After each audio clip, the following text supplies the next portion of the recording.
Olá, curiosos! Bom dia, curioso! Bom dia, curiosa! Hoje é 10 de junho de 2023. Está começando o Olá, curiosos, número 136. Tudo o que você sempre quis saber sobre qualquer coisa. E confira os destaques do Olá, curiosos de hoje. Tem muita coisa, hein? O degustador de comidinhas duvidosas. Olha que entrevistona nós teremos hoje. E um programa todo dedicado ao Dia dos Namorados. O amor é lindo no Olá Curiosos de hoje. E o que tem nesse especial de Dia dos Namorados? O amor está no ar no mundo animal. Guilherme Domenichelli vai contar histórias ótimas do amor entre bichos e podcasts que falam de todos os tipos de relacionamentos com o professor Marcelo Abud. E tem mais, hein? E tem mais. Um jingle que mexe com corações apaixonados. Qual será esse jingle? Certeza que você vai adorar. Se você tem um coração apaixonado, você vai adorar o programa de hoje. Então fique ligado, tem muita coisa bacana, que é tudo isso e muito mais no Olá Curiosos, que está começando agora. E um recadinho, já aviso para você se programar, que nós combinamos com todos os nossos colaboradores, né, que esse ano nós vamos dar uma paradinha em julho também. Nós vamos ter férias de julho. É igual escola, né? A gente para no final do ano e tem as férias de inverno, que é para dar. Tá todo mundo, né? Eu imagino que vocês estejam, nós também, precisando de algumas pausas. O mundo tá correndo tudo muito rápido, né? É tudo muito agitado, muita coisa. E os colaboradores, obviamente, né? Todo mundo ali tem tanta coisa para fazer, querem também dar uma descansadinha. Eu estou precisando viajar um pouquinho, não viajo com a família há muito tempo, então nós vamos dar uma paradinha agora em julho. Então nós temos mais 2 programas agora nas 2 próximas semanas, 17 de junho, 24 de junho. Aí nós paramos e a gente volta no dia 5 de agosto, fazendo o programa comemorativo dos 3 anos do Olá Curiosos. Já 3 anos no YouTube, no Facebook, no Spotify, no Deezer, no SoundCloud. Você ouve o programa, vê o programa onde você quiser, a hora que você quiser. Pode maratonar os que você não viu. Então, aproveite julho também, né, para falar, poxa, deixa eu ver aqueles que eu perdi. E aí a gente volta com mais gás. Eu não vou dizer que é gás total, mas a gente volta com muito mais gás em agosto. Combinado? Então anote na agenda, em férias de julho do Olá Curioso. Depois vocês vão aparecer aqui e falar, cadê o Marcelo? Não veio hoje? Faltou chinelinho? Aquelas coisas todas. Não, a gente está precisando, todo mundo está precisando de descanso. Então vamos lá, vamos abrir o programa com a celebração do Dia dos Namorados. Aliás, né, depois do Dia dos Namorados vem o Dia de Santo Antônio. Né? Hoje nós não vamos falar do Dia de Santo Antônio, mas nós temos uma entrevista maravilhosa sobre Santo Antônio lá no nosso arquivo, né, no canal do YouTube do Guia dos Curiosos. Tem todos os 135 programas já exibidos. Você vai procurar em entrevista, você vai achar a entrevista que nós fizemos com o Edson Veiga, falando sobre Santo Antônio, 1000 curiosidades. Então é bacana isso, né? Às vezes a gente deixa de tratar um tema aqui, porque ele já foi apresentado em algum programa anterior. Então você está procurando Dia de Santo Antônio, quem foi Santo Antônio, por que ele é o santo casamenteiro, tem tudo isso na entrevista, no arquivo do Olá Curiosos. Então vamos abrir o programa de hoje celebrando o Dia dos Namorados, mas no reino animal, com o biólogo, youtuber e professor Guilherme Domenichelli.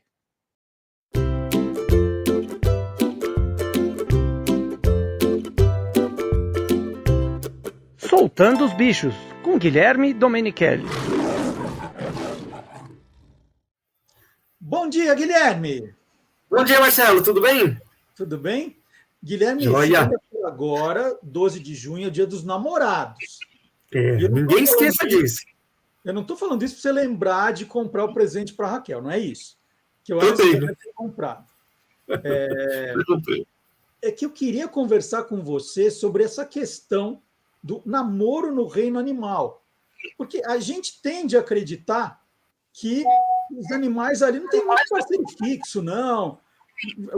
Vão lá, conhece todo mundo, e vão acasalando e procriando. Tem animal monogâmico? Como é essa questão no reino animal, Guilherme? Vamos lá, depende do animal, isso é bem variado, muito variado. Aliás, outra coisa que também é muito bacana a gente aprender é que existem reproduções sexuadas e assexuadas. Então, o que é assexuada? Alguns bichos a gente consegue partir ali no meio e ele vira dois, como a planária, a estrela do mar. Então, eles não têm reprodução sexuada. E sexuada, às vezes, não é porque tem sexo, é porque tem troca de gametas, que a gente fala. Então, até planta pode ser assim. Mas muitos, né, namoram bastante, muitos são fiéis, outros não. Então, esses que você perguntou, os monogâmicos, que só formam um casal e são bem fiéis, é relativamente comum. Mas não em mamíferos, é mais comum com as aves. Por exemplo, papagaios, araras, pinguins, pelicanos. Várias aves são monogâmicas, formam um casalzinho e ficam juntos a vida toda. Entre mamíferos, isso não é comum. Entre primatas, vamos puxar para nós assim. Deixa eu ver. O macaco da noite, que é um macaquinho pequeno, ser humano, que é primata também, mas é questões sociais, não biológicas, né? Religiosas, de repente. Mas o restante são todos. Cada vez é uma fêmea, um macho, é meio bagunçado. Hein? Mas nessa de. O mamífero pode procurar quem ele quiser, acasalar quem ele quiser. Nisso aí, não tem gente que fica sobrando, né? Uns machos que sobram. Né? Não tem perigo de acontecer isso? Tem. Olha o que acontece. Por exemplo, leões. Leões, às vezes, são bandos grandes, pode chegar até 40 leões no total. Muitas vezes 1, 2 machos, às vezes 3 machos para aquele bando de fêmeas. Vamos supor, então, aqui, um macho para 10 fêmeas. Então, o papel dele é proteger essas fêmeas, os seus filhotes, demarcar o território, e as fêmeas caçar e cuidar dos filhos, dos filhotes. Então, ele é o bonitão ali do pedaço, com 10 fêmeas para ele. E os machos solteiros, às vezes formam até gangues de 2, 3 machos, tentam matar, expulsar esse macho para roubar as fêmeas para eles. Então, sempre vão ter machos de leões solteiros, disputando com outros machos o harém de fêmeas. Isso aí é constante. Então, sobra sim. E o zoológico, olha que bacana, isso acontece da mesma forma com gorilas. Então, tem um macho silverback, que a gente fala, o dorso prateado e tal, igual do filme lá na Montanha dos Gorilas, tem um macho líder do bando e as fêmeas. Quando um jovem começa a crescer, já vai ficando adulto, mesmo que é filhote desse macho, ele expulsa ele de lá, quando ele chega à idade de adulto. E ele tem que se virar para pegar um harém para ele lá. Na natureza é isso. E os zoológicos americanos, o que eles estavam fazendo? Sobravam esses machos, numa ninhada, numa família, tinha filhotes fêmeas, que eram importantes para acasalar com outros machos, e sobravam, entre aspas, aí machos, filhotes machos. E eles formavam grupinhos, os zoológicos formavam grupinhos só de machos, 3, 4 machos, desde jovenzinhos, para ficar em recintos de zoológicos por aí, né? Então, servia para exposição, para manter o animal, para educação ambiental, mas não para reproduzir, porque eram só machos. Então, sobra assim. Geralmente macho é que sobra. E a gente está falando, né, Dia dos Namorados, a gente está falando do amor entre os animais. E como tem relação de animais do mesmo sexo, assim? Eles se relacionam, 2 machos, 2 fêmeas. Existe isso, Guilherme? Existe, é comum, homossexualidade, né? É bem comum, assim, em animais. Em leões já foi registrado com... Aliás, tem parece um chimpanzé chamado de bonobo. Muita gente chamava antes de chimpanzé pigmeu, embora ele não seja tão menor que um chimpanzé comum. É um macaco também africano, da zona equatorial da África, do continente africano, que eles resolvem tudo com o sexo. Olha que bicho interessante. Tem um pesquisador que chama Franz de Waal, que pesquisou muito esses bichos aí, os bonobos, e tudo é diluído, assim, as tensões, brigas com sexo. E entre esses bonobos pode fêmea com fêmea, jovem com adulto, macho com macho, é uma festa. Só eles não acasalam na mesma família, assim, mãe, filho, pai, aí não. Mas o restante, eles são... A homossexualidade entre eles lá é bem comum, entre as fêmeas, entre os machos. Então é relativamente comum isso acontecer. E também só entre os mamíferos? Não, aves também. Isso é registrado com araras, com papagaios. Tem um periquitinho, aquele agapornis, que chamava pássaro do amor em inglês, que eles também é bem comum, assim, ter fêmeas com fêmeas, machos com machos. Acontece bastante. E você está falando, né, você falou das aves, dos mamíferos, e quando a gente pega aí anfíbios, répteis, aí tem que eles parecem mais frios que os outros, né? Deve ser um amor É. mais frio, assim. Como é que é? Eles são mais frios na temperatura do corpo, né? Isso é. Mas o namoro é bem bacana. Aliás, ó, por exemplo, entre os anfíbios, rãs, sapos, pererecas, existe o quê? O canto, né? O coachar dos machos. Já que vive à noite, não daria para um ver o outro. Olha que bonitão, esse é mais colorido, esse é mais forte. É cantando na escuridão. Então, por isso que o macho vai coachar bastante, fazer barulho, a fêmea ouve e fala, eles ouvem super bem, né? Esse aqui é mais bonito, eu gostei daquele, um canto melhor, e vai lá perto, vão se conhecer, e aí tem um abraço nupcial, que a gente chama. Então a fêmea fica ali, o macho abraça ela por cima, e aí ela deposita os ovos, eles não têm sexo entre eles. Ela deposita os ovos numa lagoa, numa poça d'água, e o macho joga o esperma lá, os espermatozoides para fertilizar. É uma fecundação externa, não é interna. Entre os anfíbios tem bastante isso. Em serpentes também, bastante disputa de machos por fêmeas. Eles são gelados só no corpo, na hora do namoro é bem quentinho. Agora, a última pergunta para a gente terminar o assunto aqui sobre o Dia dos Namorados no reino animal. Como é, Guilherme, como é que o porco-espinho transa com a porca-espinha? Porque é um negócio que é perigoso, não é? É perigoso alguém se espetar nos abraços lá, no rally rola, né? Mas é o seguinte, os espinhos desses bichos, na verdade, são pelos modificados, bem duros. Eu tenho aqui, posso pegar? Dá tempo de eu sair correndo aqui? Aguenta aí. Gente, o cara tem um porco-espinho na casa dele, é inacreditável. Você tem até porco-espinho. Essa casa do Guilherme é o zoológico, né? Não. O porco-espinho mesmo eu não tenho, eu tenho os espinhos. Tá. Porque, o tamanho do espinho. Tá. Só o espinho, isso aqui de porco-espinho africano, que são um dos maiores porcos-espinhos, assim. No Brasil tem, olha o tamanho, que é desde a ponta aqui, ó, e bem pontiagudo, bem pertinho da câmera aqui, ó. Bem pontiagudo. O que é? Isso aqui, então, são pelos modificados, bem durinhos, de queratina, que a gente fala igual o componente da unha, das nossas unhas. Então, bem duro. Quando o bicho fica assustado, chega um predador, ele arrepia, deixa todos esses pelos esses espinhos arrepiados, fica uma bola de espinho, e aí um leão, no caso desse africano, não vai chegar perto. No Brasil tem o ouriço cacheiro, que é espinhos menores, mas funciona da mesma forma. Primeiro, vai namorar lá com a fêmea, ele não vai deixar todo eriçado esses pelos aqui, vai ficar bem grudadinho no corpo, bem coladinho, para poder abraçar, namorar sem problemas, né? Senão vai espetar o parceiro lá, vai ser complicado. E tem outra coisa, rapidinho. Mas se eles estiverem transando e aparecer um bicho lá, e ele assustado de repente mata. Né? Morre de amor, coisa linda. Mas fala. Outra coisa que muita gente me pergunta, eles jogam esses espinhos como se fossem dardos? Não. Ele não consegue jogar. O pessoal acha que ela chega perto do porco-espinho, né, não é uma zarabatana, então não vai jogar esse espinho aqui, ele só vai ficar arrepiado, com os espinhos bem para cima. Só isso. E outra coisa, não tem veneno também. Uma vez me perguntaram, é verdade que entra na corrente sanguínea do ouriço e vai parar no coração? Eu falei, não tem nada disso. É isso. Bom, falamos um pouquinho, então, do amor. O amor está no ar. No caso das aves, Love's in the air, né? As aves do amor está no ar. A gente contou algumas curiosidades aqui do Dia dos Namorados no Reino Animal com o Guilherme Domenichelli, que volta na semana que vem. E, gente, o Guilherme está bem próximo do 1 milhão de seguidores no YouTube, hein? Tá muito perto. Muito perto Verdade. mesmo. Então, vamos lá. Todo mundo fazendo campanha pelo Guilherme, que a gente quer fazer uma festa aqui quanto antes para comemorar esse 1 milhão de seguidores do canal Animal TV, que o Guilherme Domenichelli é dono, é criador, é presidente, CEO do Animal TV. Hoje é CEO. Mas assim que eu pegar a placa, a gente faz o programa, pega a placa de ouro, né? A de prata tem, faz tempo, a de ouro para mostrar para a turma. Tá? Muito legal. E não esquece de comprar o presente então, do Dia dos Namorados, tá bom? Beleza. Um abraço, até semana que vem. Até, tchau, até a próxima.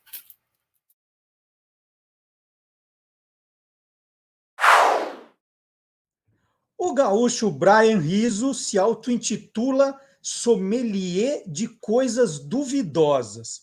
Desde abril de 2022, ele analisa a aparência e o sabor dos mais inusitados produtos, em grande parte produtos industrializados de diferentes nacionalidades, e outros que ele mesmo prepara. As críticas são feitas com a maior sinceridade. Os primeiros produtos testados para o Brian, né, nessa fase das redes sociais, foram o miojo sabor chocolate e o miojo sabor beijinho. Puxa, esses eu não provei. Brian é criador de conteúdo desde 2008. O podcast Eu Tava Lá tem 5 anos. Todas as segundas-feiras ele liga para uma pessoa, conhecida ou desconhecida, para bater papo. E o podcast se transformou também no livro Eu Não Tava Lá. Então tem muito assunto para eu conversar com o Brian agora. Brian, bom dia, tudo bom? E aí, bom dia. Pô, primeiramente, muito obrigado pelo convite e por essa apresentação que nem eu saberia fazer. Tu Oh, falou que coisas maravilha. aí que estão perfeitamente adaptadas à minha pessoa e que eu às vezes não lembro. Por exemplo, o fato de eu ter começado nos miojos de chocolate e de beijinho é um negócio que de vez em quando eu paro para pensar assim. E foi, claro, foi aí que começou, porque antes eu provava outras coisinhas e postava assim nos stories, mas ali foi o ponto que eu falei, não, isso aqui tem que ficar registrado para sempre, porque depois os stories desaparecem, né? Em 24 horas eles somem. E os reels e os videozinhos curtos, eles ficam para sempre. Então eu resolvi começar a fazer e aí nunca mais parei. O Brian, na vida real, você é aquele cara que prova de tudo, sempre foi? Ou é o cara Aham. meio enjoado, que tira a cebola da pizza de calabresa, deixa no canto? Como é que Não, é? eu nunca tirei nada de nada, eu sempre comi tudo, e eu sempre comi o que os meus amigos tiravam. Eu tenho amigos assim, eles costumam chamar de paladar infantil, né. Só que eu, mesmo quando eu era um infantil, quando eu era uma criança, eu comia tudo. E aí eu lembro que meus amigos tiravam a cebola, tiravam o pimentão, e eu falava: "Não, dá pra cá que eu como". E eu sempre comi de tudo, assim, sempre gostei de comer de tudo, e sempre tive curiosidade de provar as coisas diferentes. Muitas vezes a gente visitava algum lugar, assim, e aí eu pensava: "Pô, nunca comi". Eu lembro quando eu fui pra Bahia, eu ouvia falar muito do sarapatel, que é um negócio de miúdos, assim, né, do interior de algum animal. E aí eu falei: "Pô, eu quero provar esse negócio", porque todo mundo falava que era nojento, que era não sei o quê. E geralmente quando as pessoas levam pra esse lado, eu falo: "Não, alguma coisa tá errada", porque é da cultura da galera comer. Então pode ser que não agrade ao nosso paladar, mas eu quero entender por que eles comem. E aí eu sempre gostei de provar, assim, mesmo antes dos vídeos. Ó, aqui em casa tem essa, né, de que eu também, quando estou viajando, vou atrás. Eu estava em Campina Grande em janeiro, falei, "Pô, eu preciso comer bode, carne de bode." Olha aí, Aí bode. minha mulher, meu filho falou, não, pai, por favor, não. Eu falei, não, vocês comem outra coisa, eu vou comer carne de bode. Né? Aí depois todo mundo experimenta. Eu falei, tá vendo? Ó, não tem perigo nenhum. Né? Em É, viagens legal. isso é muito normal. Você faz isso em viagens também, Uhum. corriqueiramente? Sim. Vai atrás de coisas esquisitas, se programa antes para procurar essas coisas, Brian? Eu não sou uma pessoa que viaja tanto, mas quando eu tô viajando, eu gosto de procurar. Eu lembro quando eu fui pra Oktoberfest em Blumenau, foi em 2014, e eu achei curiosíssimo o fato de eles comerem muito marreco. Eles têm Uhum. hambúrguer de marreco e coisas de marreco, vai muito além do arroz de pato que a gente come aqui em São Paulo de vez em quando e coisas assim. Eles têm realmente uma vasta variedade de marrecos preparados. E eu lembro que eu passei uma semana comendo marreco. Eu falei: "Não, eu quero comer todas as variedades de marreco aqui para entender". E aí depois eu voltei para São Paulo com essa lembrança, assim, apesar de eu agora eu não sei que gosto que tinha, mas acho que lembra muito o pato, assim, talvez fosse um pouco mais forte. E quando eu tô viajando, assim, eu lembro de dar uma olhadinha no que as pessoas comem local, assim, porque eu acho legal. E é muito divertido acompanhar as suas publicações hoje, né, como o sommelier de coisas duvidosas, Aham. que a gente sempre fica pensando, o que vem agora, né? Sempre Sim, sim. tem essa preocupação. Primeiro dizer, né, antes de entrar na pergunta, que eu gosto demais dos seus textos, né? Eu acho que Pô, muito esse é o teu obrigado. diferencial. Que hoje tem um montão de gente que virou degustador de coisas, vai viajar, né? E fica Aham. fazendo aquelas dancinhas, levantando o dedo, mas tem um texto, não tem humor, não tem nada, Aham. né? É uma coisa que é o que você traz de diferente. Você tem um humor, assim, um minuto, é divertidíssimo. as caretas, o texto, a tua narração, é muito bacana. Que legal, E obrigado. aí vem a pergunta, isso também agora faz você ir atrás de coisas inusitadas o tempo todo. Como é Hum. que é essa caça né, as fantas diferentes, importadas, aos... aí tem lá os salgadinhos, as Sim. batatinhas. Como é que é essa tua rotina hoje, Brian? Tá. Pô, primeiro obrigado por reconhecer os textos, porque é o que eu mais gosto de fazer. Eu costumo dizer que a hora que eu enjoar de fazer vídeo de comida, eu vou continuar com esse estilo de vídeo fazendo outra coisa, porque o que eu me divirto mesmo é escrevendo, é o que eu mais gosto de fazer. Teve várias vezes que eu deixei de gravar algum produto, porque eu não pensei que daria para falar muito sobre ele, sabe. Às vezes, eu vou primeiro na pauta e depois no produto. E também já gravei muito produto super simples, assim, tipo a Fanta de maracujá, é um produto que tá na prateleira de todos os mercados, todo mundo tem acesso a ela, mas eu achei que ia ser legal fazer um texto sobre maracujá, porque uma vez eu tinha feito o Snickers de maracujá pela mesma razão, assim. Muita gente começou a me pedir, porque o Snickers, o chocolate, né, lançou 4 sabores, né, e aí tinha de bacon, que eu falei: "Pô, eu tenho que provar porque é muito inusitado", e aí tinha de coco e maracujá e tinha mais um, não lembro qual era. Mas eu lembro que eu Limão, achei limão. limão, bem lembrado. E aí eu lembro que é porque lançou primeiro esses 3 que eu falei e o limão lançou depois, né. E aí quando lançaram o limão depois, eles puxaram o maracujá de novo.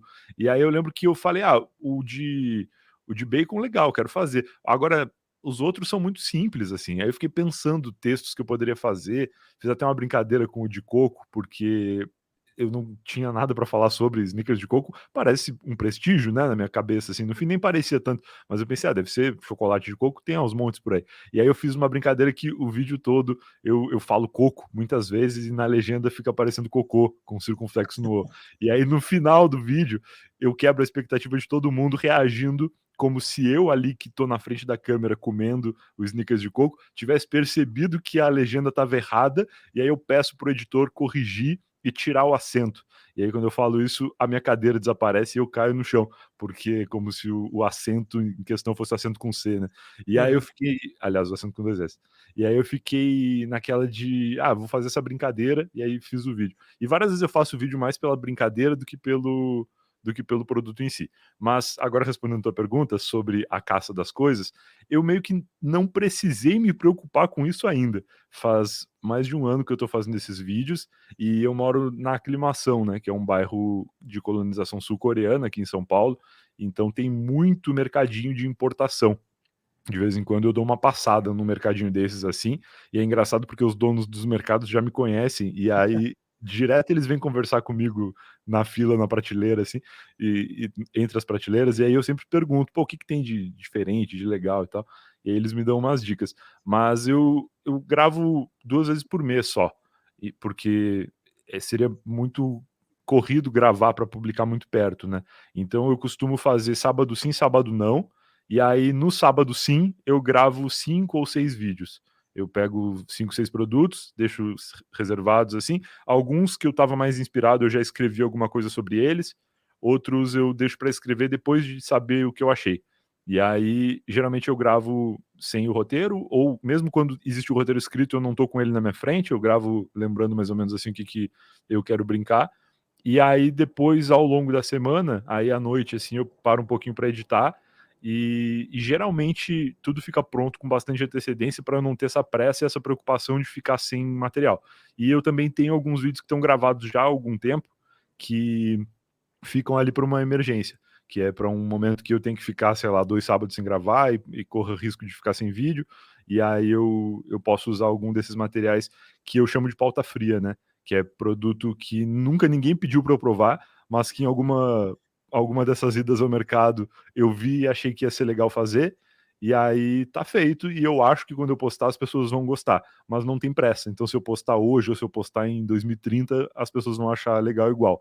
E aí eu vou fazendo isso. E às vezes, assim, raramente quando aparece uma pauta muito quente, quando surge um meme, por exemplo, o macarrão na taça, que é, pô, é só um macarrão normal, mas as pessoas acham horrenda a forma como ele é servido, né. E aí eu falo: "Não, esse aí eu tenho que fazer logo". E aí, às vezes, até gravo num dia pra postar no outro, assim. mas não é muito comum. Só quando a pauta é muito quente ou eu tô com muita vontade de fazer. E você tem feito bastante agora, né? Você tem ido mais para a cozinha. Você fez um Aham, hambúrguer com abacate, você já fez sim, estrogonofe de bife, você já fez umas sim. coisas muito. Você brinca, né? Cozinhando memes, chama. Você vê a Sim. coisa na internet e faz. Isso esse dá trabalho. Você tem que ir ao mercado, É. comprar os ingredientes, Uhum. fazer. Isso demora, né?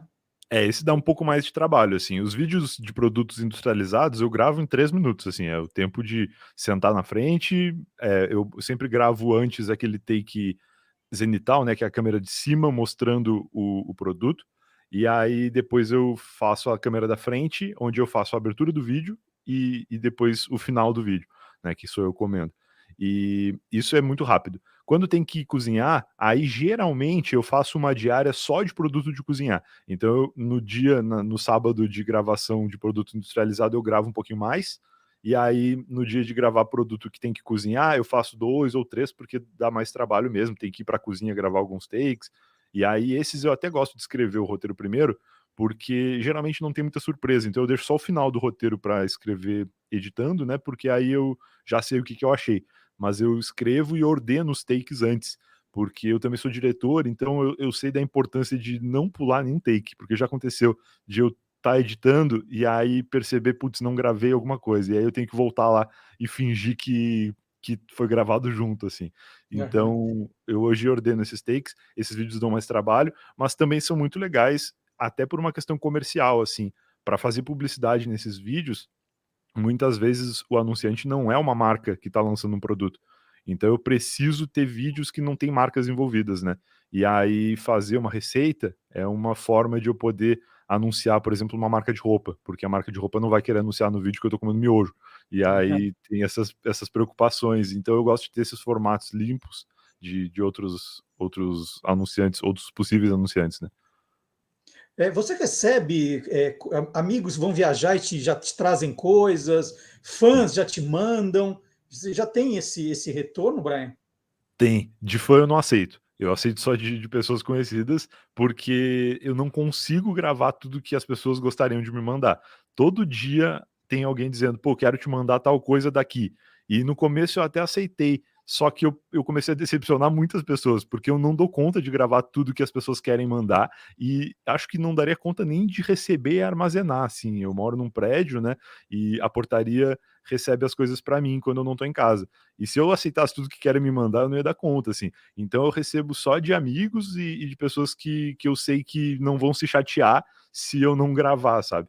Porque já aconteceu de me mandarem e eu falo, pô, é uma coisa muito legal, quero gravar. E aí depois a pessoa fica mandando mensagem, e aí, vai gravar quando? Quando que vai pro ar e tal? E teve coisa que eu até já gravei, só que eu não sei quando que vai pro ar.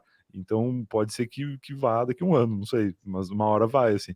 E aí eu evito aceitar de pessoas que eu não tenho muita proximidade. Mas amigos, nossa, eu recebo muito. Eu tenho tanto amigos que moram fora do Brasil e que quando vêm para cá me trazem sacola de coisas. Eu tenho um amigo, o Vini, que veio do Canadá, ele estava morando lá e aí veio para o Brasil de vez agora. E ele trouxe uma sacola com coisas que só tem no Canadá. Então tem, por exemplo, a Lay's de ketchup. A Lay's de ketchup é um sabor exclusivo canadense, tem até um selinho assim. E a Fanta de banana é de lá também. Essa eu acho que não é exclusiva, mas aqui no Brasil eu nunca vi, e lá tem.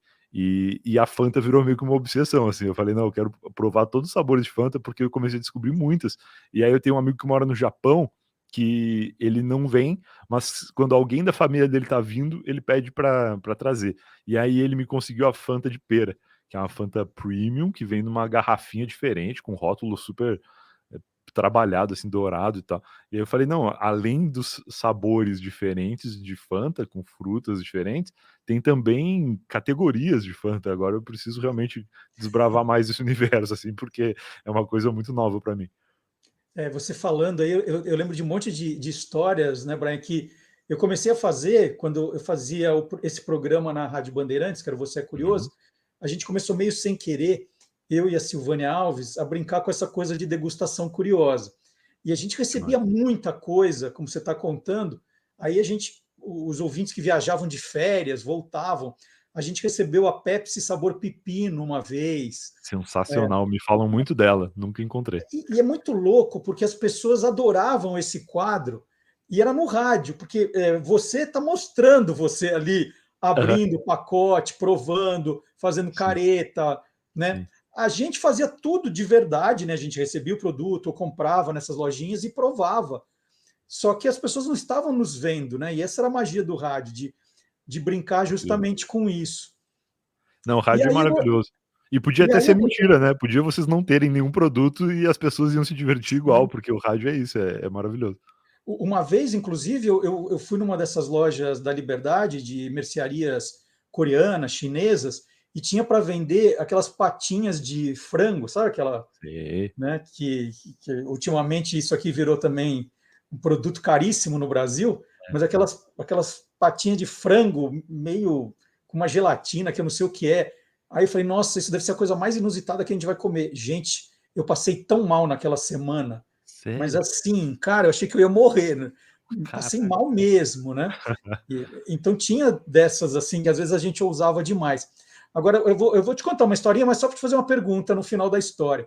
Tá. Esse quadro de degustação curiosa no rádio começou com uma brincadeira. A gente não teve a ideia de fazer um quadro, ele virou depois. Aham. Mas no Natal de 2004, eu fui numa dessas Cobase, nessa loja de mundo pet, e Sei. vi um panetone para cachorros. E aí eu resolvi comprar para fazer uma brincadeira com a Silvânia. Então eu comprei o panetone de cachorro para cachorro, tirei da embalagem e levei no programa. Aí falei, Silvânia, olha, um panetone, né? Programa especial de Natal, vamos comer, né? No final do programa, vamos fazer essa brincadeira? Claro, tal. E aí a gente pegou uma faca e dividiu, né? Uma parte para ela, uma parte para mim, e a gente começou a comer, tal. Ela falou, nossa, que delícia! Onde você comprou? Eu falei, na Cobase. Gente, ela ficou muito brava comigo. Ficou muito brava. Que você está me dando? Eu falei, não, Silvana, fica tranquila. O cachorro come, mas a gente pode comer também. Era uma piada, tal. Aham, E os ouvintes amaram aquilo, amaram, legal. amaram. E a gente começou a fazer, e de vez em quando a gente comprava uns produtos em pet shop para provar. Que demais. Você vai incluir isso, por exemplo, aí vale te mandar uma. Você já viu que tem cerveja sabor Já carne para vi. cachorro? Já vi. Eu mandei tem algumas coisas, eu tenho uma visão bastante comercial dessas coisas, e quando eu vejo algum produto assim, que tá numa categoria que eu nunca explorei, eu costumo tirar a foto e mandar para o meu assessor. Falo para ele: "Pô, vamos fazer alguma coisa com isso aqui". E essa cerveja para cachorro, eu vi lá no Rio Grande do Sul, agora no final do ano passado, eu tinha ido no pet shop perto da casa dos meus pais comprar um potinho para o meu cachorro poder passar as férias lá, porque a gente levou ele, mas não levou tudo que ele precisava, né. E aí eu vi essa cerveja para cachorro, mandei foto e falei: "Pô, vamos abrir esse universo aí de produtos de cachorro, quem sabe eu faço vídeo junto com ele, assim, o cachorro provando e eu narrando em cima dele". Eu pensei em muita coisa, assim, mas eu não comi ainda em vídeo, né, porque eu já provei as comidas do meu cachorro e tem umas que são incríveis. Tem um biscoito que ele ganhou uma vez, que é um biscoitinho colorido natural para cachorro, assim, é um biscoito feito em casa. E era incrível, eu acho que eu comi mais que ele. Tinha os verdinhos, inclusive, que eram de espinafre, eram maravilhosos. Mas eu não fiz vídeo ainda fazendo isso, e acho que posso fazer em algum momento. Teve outras categorias que eu esperei publicidade para estrear, tipo produtos veganos, que a galera pedia muito também, eu nunca tinha feito, aquelas carnes de planta, né, aquelas coisas assim. Eu abri essa porteira fazendo pela primeira vez numa oportunidade publicitária, porque eu acho legal de sei lá, o anunciante fica feliz, assim, de estrear isso, sabe, depois eu faço outras vezes, a galera gosta também.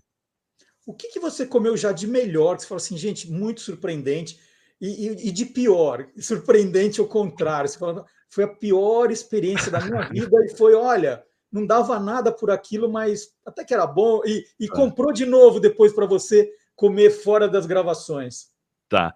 Ó, comprar de novo eu nunca comprei nada, porque eu acabo fazendo desses 2 dias de gravação os meus dias de comer porcaria, porque no resto do tempo eu tenho que me preocupar muito, assim. Eu tenho uma nutricionista que me acompanha o dia a dia, vou pra academia, tomo muitos cuidados, assim, faço, bastantes exames de rotina pra estar sempre em dia com a saúde, e aí eu acabo não comendo essas coisas fora dos vídeos. Mas teve um que foi o Kit Kat sabor pipoca, que uma amiga minha trouxe da Alemanha, e que ela exagerou muito, assim, ela trouxe tipo 20 barrinhas de Kit Kat. E aí eu falei, pô, eu só preciso de uma para fazer o vídeo, vou fazer o que com as outras, né? E aí eu lembro que eu comi, era super bom, e aí eu, depois de tempos em tempos, eu ia ali na despensa e pegava outra barrinha de Kit Kat de pipoca, que não comprei de novo, mas conta como, né? Porque eu comi várias vezes depois, sem estar gravando mais, assim. Foi muito gostoso, mas não chegou a ser uma surpresa. Uma coisa que me surpreendeu bastante positivamente foi o mochi, que é aquela massinha de arroz, né, oriental, acho que é japonesa. Eu lembro que era de Okinawa. Okinawa deve ser no Japão, né? Sim. Eu acho que sim. Então, a massinha de arroz, assim, que eu já tinha provado o mochi, ele envolto, aliás, o feijão, né, que é eu não lembro o nome agora. Mas enfim, tem o bolinho mochi, que é recheado com feijão doce. E aí ele é um pouco mais É o duvidoso. azuki, né? O azuki. Azuki, bem lembrado, isso mesmo. Então, o mochi em volta do azuki, e aí vira um docinho que é recheado com esse feijão, que é gostoso, mas Muito. dá um certo trabalho de gostar. Não é de cara, assim, comi e gostei. E eu já tinha comido outras vezes antes de fazer vídeos, e aí depois fazendo vídeo eu provei e dei o meu review. E aí, esse daí eu lembro que eu fiquei assim de, pô, acho que agora eu até gosto mais, assim, é um paladar diferente do nosso, né, para doce. Eu lembro até que no roteiro eu falei alguma coisa tipo, pro meu paladar de brasileiro comedor de brigadeiro, não é exatamente um doce, mas para eles é uma sobremesa até que é bom. Mas aí, quando eu vi o mochi sem o recheio, eu pensei, pô, isso aqui não vai ter gosto de nada, né? E aí foi exatamente um desses casos que o dono da loja estava presente, e aí eu falei, pô, como que é isso aqui, né? Como é que come e tal? E aí ele falou, não, tu tem que fazer uma misturinha de shoyu com açúcar, né? Com mais shoyu do que açúcar, porque o shoyu e o açúcar na mesma proporção, eles viram tare, né? Que é aquele outro molho japonês. E aí ele falou, não, é mais shoyu do que açúcar, e aí tu frita o mochi na frigideira, assim, com um pouquinho de óleo e tal, e aí molha nesse molhinho que vai ficar bom. Aí eu pensei, pô, vou fazer o que os jovens fazem, que é pesquisar no TikTok, para ver se a galera faz isso, como é que é a receita, né? Porque o jovem ele pesquisa as coisas no TikTok, não é no Google mais. E aí eu fui lá e achei muitas pessoas fazendo vídeos com bastante visualização, inclusive. E aí eu falei, pô, esse vídeo que eu achei que ia ser uma pauta fria, meio que é uma coisa que tá rolando no TikTok, assim. E aí eu gravei e postei, e é um vídeo que bombou bem, assim, e que até hoje eu vejo comentários de pessoas que têm o Moti como uma nostalgia, de gente assim que é de família oriental e que a avó fazia, ou quando era criança comia sempre, e aí essa galera sempre vem comentar assim e dar outras ideias de forma de consumir diferentes. É bem legal. E esse me surpreendeu muito bem. Eu fiquei, inclusive, com vontade de comprar de novo depois, mas é que é um negócio que é só carboidrato, então eu preciso uma estratégia para colocar ele na minha alimentação, mas eu achei muito gostoso. E a pior coisa de todas foi a primeira. O miojo de brigadeiro é horrível, ele é intragável, assim. Ele é uma piada. Eu costumo falar que a Nissin deve ter feito e deixado nas prateleiras do mercado só o tempo suficiente para a galera comprar e fazer vídeo, porque acabou esse momento do boom do TikTok, tira porque ninguém vai comer isso de verdade, assim. É muito ruim. Bom, ainda bem que eu não provei, não deu tempo. Você provou outro dia o ovo centenário, né? Que era o Sim, ovo de 100 anos. E eu pida. lembro que eu fui cobrir os Jogos Olímpicos de Pequim em 2008 pela Que ESPN, demais, e que lá me demais. deram a missão também de provar umas coisas esquisitas, né? Aí eu comi escorpião, estrela do Legal. mar, pepino do mar, cara, o que eu comi? Carne de burro, um monte de coisa. E o ovo, ele dá uma assustada em você, porque Dá. ele é todo preto e dentro, né, a gema é meio gelatinosa. Sim. Se assustou nessa porque esse negócio me assustou. Falei, isso aqui eu acho que eu vou morrer depois de comer isso, né? Um ovo podre, né? Chama ovo podre, ovo centenário. Sim, Tem sim. hora que você se assusta com o que você vai comer? Não chegou a me assustar, mas esse vídeo é que as pessoas não veem isso, né? Mas atrás da câmera tinham umas 6 pessoas, porque geralmente gravo só minha namorada e eu, né? Ela fica atrás da câmera ali para me centralizar, para me ajudar.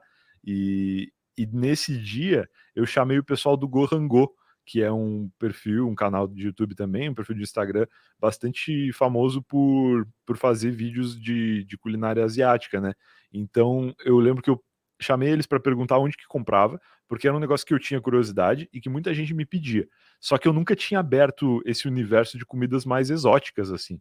E aí eu pensei, pô, eu quero fazer esse vídeo, eu quero provar, mas eu quero fazer isso com muita segurança, porque se eu compro esse negócio e ele tá podre, eu não vou saber. Eu nunca vi, eu sei, a minha expectativa é um ovo fedorento, é um ovo que é preto e é um ovo que todo mundo que eu vi comer na internet vomitou depois. Eu falei, pô, se eu comprar esse negócio e ele tiver fora da validade ou sei lá o quê, eu não vou saber nunca. Aí eu chamei a Cíntia e o namorado dela me levaram num mercado ali na Liberdade, que é um mercado muito tradicional. Eu tô acostumado em mercados de importação, mas nesse mercado eu acho que ninguém falava português, assim. Era um mercado, eu não lembro o nome agora, mas é perto do Santander ali da Liberdade. E aí eu entrei lá e tava na cara, assim, uma bandeja de meia dúzia, né, 6 ovos centenários. E aí a Cíntia me contou a história, me explicou, porque a Cíntia é de origem chinesa. Então ela sabia toda a história do ovo, como que ele se originou, né, que eles enterravam para tentar prolongar a durabilidade dos produtos, né, estender a validade das coisas. E aí ele fermentava no calor, na terra e tal, e ficava daquele jeito. Então ele não é de fato um ovo podre, ele é um ovo fermentado, e ele é um ovo de pato. Existe o pidã também com ovo de galinha e tal, mas esse ovo é de pata, né? E aí eu fiquei naquela de, bom, já entendo melhor, sei da onde surgiu, sei por que as pessoas comem, mas será que eu vou vomitar como todo mundo, né? E aí eu lembro que quando eu abri, eu não botei isso no roteiro, mas eu depois refletindo cheguei à conclusão de que a melhor forma de descrever o cheiro do pidã é lembrando daquele paninho que fica do lado da torneira na pia, assim, quando a gente tem do lado da esponja um paninho que tá semanas ali, que a gente usou para limpar a pia e tal, tu pega, sente aquele cheiro, é exatamente o cheiro do pidã, só que ele é tão visualmente estranho para ser um alimento e com um cheiro tão ruim que a expectativa de sabor acaba sendo muito pior do que realmente é. E ele tem uma consistência realmente muito estranha, mas ele não é tão ruim assim. E aí depois eu até gravei um vídeo com a Cíntia nesse mesmo dia, que é um vídeo que não foi pro ar ainda, que é com ela me mostrando como eles comem, né? Que é com tofu, com molho shoyu, com cebolinha, e aí fica incrível, assim. Tudo bem temperado fica bom, né? E nesse Uhum. caso mudou muito a experiência, assim. Ficou super gostoso e a gente nem postou esse vídeo ainda, mas é um vídeo que logo deve ir pro ar, assim, que foi bem legal de fazer. O Brian, eu vou voltar daqui a pouco na degustação, você sabe do que eu estou Tá. falando, mas eu só queria comentar um pouquinho do podcast, né? Foi uma coisa que você começou antes da pandemia, não, você não estava esperando a pandemia, Foi. você começou antes, né? É, comecei antes. O podcast acho que foi uma das primeiras coisas que eu fiz na minha vida, assim. Não ou eu tava lá, que é o projeto que eu mantenho, mas quando eu comecei a escrever, a fazer blog lá por 2008, eu uma vez fui convidado, acho que em 2009 ou 2010, para participar de um podcast. E eu não sabia o que era um podcast, mas eu aceitei o convite. E aí eu fui pesquisar o que era podcast. E aí eu descobri que era, na época, né, o conceito podcast ele foi mudando ao longo dos anos, assim, mas na época, podcast era um grupo de pessoas que se reuniam via Skype, geralmente, para gravar somente o áudio dos programas, né, somente o áudio das suas conversas, e eles geralmente tinham uma pauta, assim, pré-definida, um tema do episódio que eles iam se preparar e falar sobre, ou nem iam se preparar, mas iam sentar para falar sobre por uma hora e pouco. E aí eu era o convidado e tinha um tema que era Crepúsculo, a saga de filmes Crepúsculo. Isso a gente tá falando bem da época que o Felipe Neto fazia aqueles vídeos de óculos escuros, falando de Restart e de Crepúsculo e tal. E aí era meio moda falar mal das coisas. E eles me chamaram para isso, mas eu ia ter em algum momento um espaço para falar do meu blog e das minhas coisas, assim. E aí eu aceitei, participei, vi a trilogia Crepúsculo, foi muito sofrido, mas aí, bom, tô pronto para participar do podcast. Aí participei e achei legal, eles gostaram da minha participação, eu postei no meu blog que eu participei, muita gente foi ouvir, na época eu já tinha uma audiência considerável, assim, para 2009, e aí foi legal, passou um tempo, saiu um dos integrantes do podcast deles e eles me chamaram para fazer parte, como um membro fixo, assim. E aí eu fiquei fazendo, de, sei lá, 2009 até 2011, talvez eu fiquei fazendo, e achei muito legal. E aí um dia o podcast acabou, por força maior, assim, muitas pessoas envolvidas, cada um morava num lugar diferente, não tinha uma estrutura que garantisse que a gente pudesse continuar fazendo, e aí paramos. E eu fiquei com muita saudade de fazer podcast. Comecei a ouvir podcast, que eu até então não ouvia, eu só fazia. e comecei a ter vontade de fazer outro. Assim que eu pudesse, eu queria fazer outro. E aí tentei várias vezes com outros amigos e tal, mas é sempre muito difícil. Primeiro que gravar remotamente nessa época era difícil, porque a internet era muito ruim. Segundo que juntar agendas de pessoas era muito difícil. E aí fiz vários pequenos testes, e em 2013 eu estava ainda com esse blog, o mesmo que me levou para o podcast. Na época eu estava conseguindo ganhar um bom dinheiro com ele, assim, com AdSense, com algumas publicidades pontuais que eu fazia. Eu ganhava mais do que eu ganhava no emprego que eu tinha lá, que era num provedor de internet desde os meus 17 anos. Eu fiquei 5 anos nessa empresa, e no tempo livre eu fazia o blog. E aí eu falei, pô, com esse dinheiro que eu ganho aqui, eu posso trabalhar de casa e eu posso trabalhar de qualquer lugar, né? E aí eu pedi para sair da empresa, fiquei alguns meses trabalhando da casa dos meus pais, fazendo conteúdo para esse blog, e aí começou a dar mais certo ainda do que quando eu fazia isso no tempo livre. E em 2014 eu vim morar em São Paulo, por causa do blog.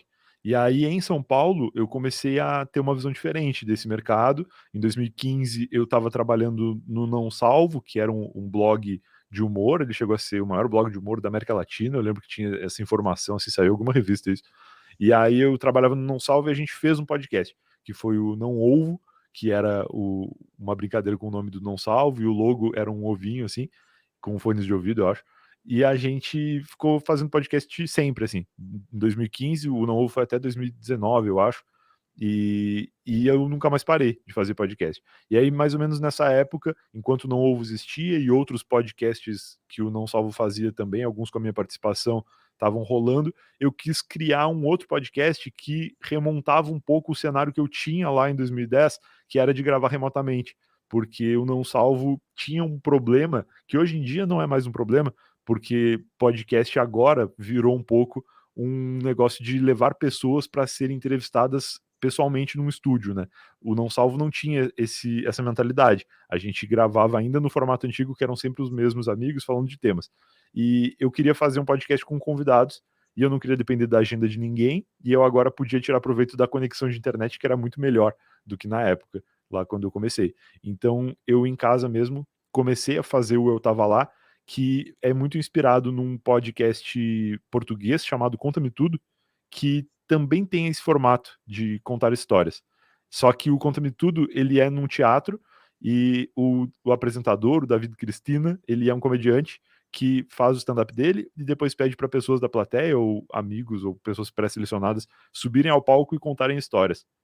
E aí cada uma dessas histórias virava um episódio, e era muito legal, eu amava ficar ouvindo, só que eu me incomodava com a falta de um âncora, porque como uma pessoa subia para contar a história sozinha, ela tinha na cabeça dela muitas coisas resolvidas que eu, como ouvinte, queria saber mais detalhes. Então a pessoa contava alguma coisa e passava batido por muitos detalhes que eu queria ouvir melhor, assim, queria saber mais sobre aquilo.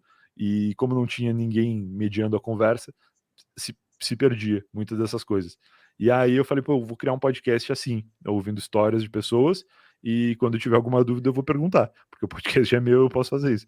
E aí eu tava lá muito como um ouvinte, assim, eu queria ouvir as histórias das pessoas primeiro, gravava e publicava, e aí comecei a fazer isso em 2018, e nunca mais parei, assim, eu tava lá, tá no ar já há mais de 5 anos.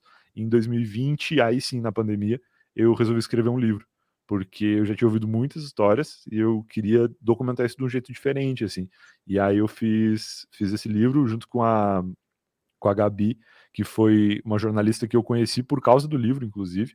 E falei, pô, Gabi, eu tenho uma ideia, conheço muitas histórias, tenho autorização das pessoas para contar essas histórias num livro, mas eu não sei se eu sei escrever um livro. E aí ela me ajudou, assim, e eu descobri que eu realmente não sabia, porque escrevendo a 4 mãos, transformando as histórias que eu tinha ouvido em texto e depois transformando esse texto num livro de fato, a gente enriqueceu muito esse material. E foi muito legal. O livro não existe mais em versão física, ele esgotou, mas está disponível na Amazon de graça, lá no Amazon Unlimited, que não é bem de graça, tem que ter uma assinatura lá, mas é baratinho e dá para ler muitos livros, então se não gostar do meu, vale a pena, porque tem outros lá que pode ler. Mas é um livro muito legal, eu gostei muito de fazer, e de vez em quando eu me pego lendo, assim, porque é um jeito diferente de contar histórias, mesmo eu já conhecendo, eu ainda me divirto.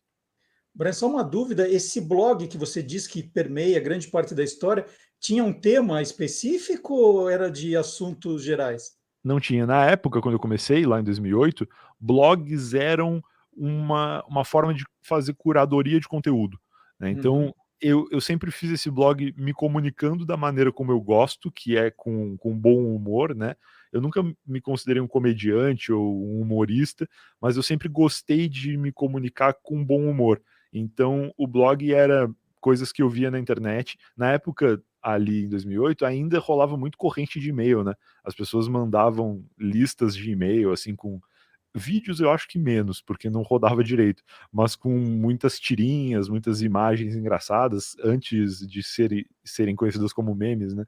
Brincadeirinhas assim, piadas e tal. E aí eu pegava muitas dessas coisas que chegavam no e-mail e disponibilizava no blog com um ponto de vista meu, assim, alguma coisa sarcástica ou alguma piadinha sobre. E aí começou a formar uma comunidade, assim, eu lembro que o blog, quando eu vim morar em São Paulo, tinha mais de 100 mil acessos por dia, que era um absurdo, assim, acho que hoje em dia eu não devo ter isso, talvez nos vídeos agora tenha, mas é muita gente interessada, né, no conteúdo e replicavam no Facebook e tal, e era bem legal. E aí depois os blogs foram meio que morrendo, e eu costumo dizer que tudo ainda é blog, a diferença é que agora os textos do blog viraram roteiros dos vídeos, né, ou pautas para os podcasts, mas tudo continua sendo escrito. É que antes a gente só escrevia e estava pronto. Agora tem que gravar depois. Bom, vamos trabalhar um pouco, Brian. Você deve ter recebido hoje na Sim. sua casa 2 envelopes meus, não recebeu? Exato, recebi, eu tô com eles aqui, deixa eu ver se eu consigo mostrar, e eu não só não abri os envelopes, como eu só tirei eles da sacola, que eles eram numa sacola laranja, agora. Então eu já vi aqui que tem meu nome escrito neles, e que tem um B e um A, que deve Vamos ser... começar pelo A, então. Vamos começar pelo A. Vamos pelo começo, ok. Vamos começar pelo A. Porque a brincadeira é o seguinte: eu mandei 2 envelopes para o Brian, porque eu falei, bom, a gente vai ficar falando degustação de coisas duvidosas, produtos inusitados, e eu queria, né, mostrar como que o Brian faz. E eu mandei um produto que eu acho que ele conhece. Eu acho que ele Tá, conhece, mas ele não fez vídeo sobre o produto. tá Porque bom. vale, né? Às vezes ele conhece, mas vale. E Lógico. aí, você ser gaúcho, Brian, eu vou pedir só que nessa hora da degustação você não seja bairrista, que Tá você bom, seja sincero como você sempre é. tá Vamos bom, abrir o envelope A, então? tá bom, vou abrir.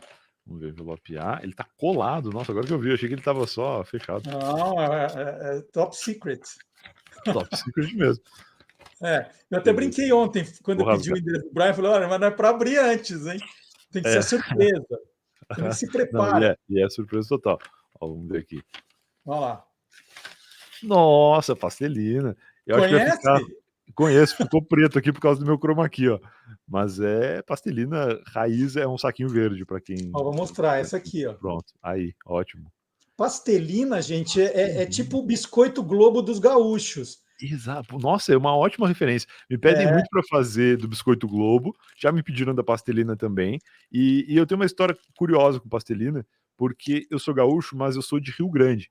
Rio Grande é uma cidade muito ao sul, né, do Rio Grande do Sul, que fica bem distante de Porto Alegre, onde a pastelina é muito famosa. Então tem o ponto de pastelina é uma coisa gaúcha, mas ela não é presente na vida de todos os gaúchos, ela é uma coisa mais porto-alegrense. E aí foi um amigo meu de Porto Alegre que me apresentou, mas a gente já morava em São Paulo. Então eu comi pastelina depois de velho, assim. Eu nem lembro direito do gosto, agora vai ser um prazer provar de então, novo. vamos explicar. A pastelina é um produto que existe há 75 anos, Que é legal. muito conhecido em Porto Alegre, ela é uma massa folhada frita. E eu já li críticas de gente que diz que é maravilhoso, tem gente que diz que não tem gosto de nada. Eu nunca provei, e aí eu falei, bom, eu vou provar junto com o Brian, que já conhece.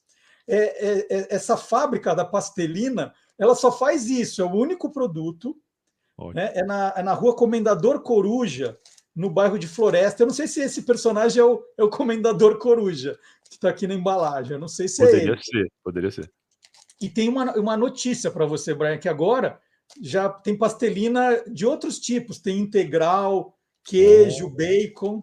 Que isso, que legal Vamos isso. provar junto? Eu Vamos. nunca provei. Você, como é Tá. que você faz? Você cheira primeiro? Isso, mas peraí que eu tô com o saco fechado aqui ainda. Tá. Pronto, consegui. E isso é uma curiosidade também. Faz um ano que eu faço vídeo e até hoje não aprendi a abrir as embalagens das coisas direito. Eu sempre Mas destruo tem a umas embalagem. difíceis. Outro dia eu fui abrir um chocolate aqui, não consegui. Agora eu só gravo o programa com a tesoura do lado. Maravilhoso. Você cheira Eu primeiro. sempre cheiro. É um E cheiro aqui, de farinha de trigo. cheiro de pastelina. É. E aí, pra comer, eu sempre levanto o dedinho, assim, que eu acho elegante. Eu gosto de Espera que comer isso é com o difícil. dedinho erguido. Isso, Assim, pronto. É. vai. E aí aqui vai rolar um ASMR, porque eu tô comendo do lado do microfone. Não, mas é incrível. Achei que fosse mais crocante. É, ela tá um pouco murcha. Uma É. curiosidade da pastelina, que eu aprendi bastante com esses produtos que eu provo, é que a data de validade é bem curta, né? Aqui diz que ela foi fabricada em abril e vence em julho. É. Tem muitos produtos que a validade é muito extensa, né? Então, ter uma validade pequena indica que provavelmente ela tem menos conservantes do que a maioria das coisas. E eu acho bem gostoso. E eu diria que ela tem, não é um retrogosto, eu costumo dizer um retrocheiro, que é um negócio que tu não sente o gosto, mas quando tu respira pelo nariz logo após ter comido, ela tem retrocheiro de fritura. Que é aquela frigideira que a mãe encheu de óleo para fritar alguma coisa e ficou lá na cozinha um tempo. Mas tem um gosto engraçado, né? Não é um gosto de nada. Assim. Tem gosto do quê? De nada. Gosto de massinha É, frita. gosto de massinha. Aquela massinha de pastel, é pastel de vento. Isso mesmo. Né? Lá no sul tem um negócio que chama cueca virada. Não sei se tu já comeu. Conheço, Cueca é um bolinho virada, de chuva, isso. É tipo um bolinho é de um chuva bolinho de salgado. chuva torcido. É, retorcido, e tem a versão salgada dele, que é sem canela, sem açúcar, e aí é bem isso aqui, é o gostinho de massa frita caseira. É bom, eu gostei. Então, olha, aí agora tem o envelope B. O Vamos envelope aí. B, Brian, a gente não precisa comer agora. Tá Eu bom, sei que né? você falou que não aceita doação, mas eu não sabia disso. Não, mas aqui não Então, é já uma que a doação, aqui gente. é uma dinâmica, aí é diferente, aí eu tenho que aceitar. Aí, como eu ia provar com você o pastelina, que é o salgadinho preferido dos gaúchos, eu queria te Uhum. mandar um que fez história em São Paulo. E aí Olha, você usa quando você quiser, tá bom, eu tá vou abrir bom? pra ver então. Espera, talvez você já conheça, mas de qualquer maneira, vídeo você não fez sobre ele ainda. Vamos ver. Nossa, não conheço. Mandiopan, e eu acho que já me pediram muito pra fazer, inclusive, hein? Tá E aqui o esse é um mandiopan. mandiopan já pronto. Eu não te mandei a caixinha para você fritar. Esse já é o Ah, pronto. tem. Não, eu vou guardar esse aqui pra fazer vídeo, então. E aí eu vou fazer vídeo e Mandiopan vou é te da marcar. mesma época do Pastelina. Tem lá os seus Entendi. 70 anos já. Caramba, que legal. Eu Se nunca você tinha visto essa quiser, no embalagem. site do Guia dos Curiosos eu conto a história do Mandiopan, que tem uma história Mas, também daquelas de empresa que vai mudando de dono, sei. tem um monte de coisa. E o Mandiopan era o Pastelina da minha infância. A Que gente legal. comprava ela para fritar na hora. E o Mandiopan, ele fica pronto tão rápido que se você bobeia, ele queima. Então É você tipo tem uma que pipoca? Na jogar, embalagem que parece uma pipoca. lembra um pouco o gosto da pipoca. Tá. É uma mandioquinha, você joga um sal também, agora tem vários sabores. Agora Que tem legal. camarão, tem queijo, mas esse é o tradicional. Eu gostei muito do logotipo aqui original, que remete muito a uma coisa dos anos 50 mesmo. É isso.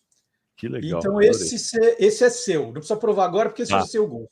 Não, eu vou fazer vídeo desse daqui e vou te marcar lá quando sair pra tu saber minha opinião.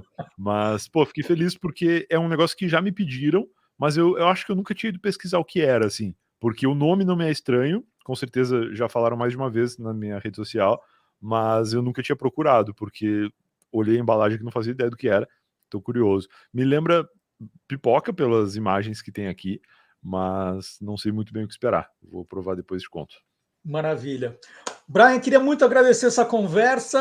Agora eu já sei o gosto de pastelina até, em sua homenagem aqui. Agradecer demais. Estou adorando os seus vídeos. Pô, Sempre que tem legal. novidade. O que será que ele comeu agora, né? Muito, e o texto é muito bom, como eu já falei. Eu gosto demais das comparações que você faz, né?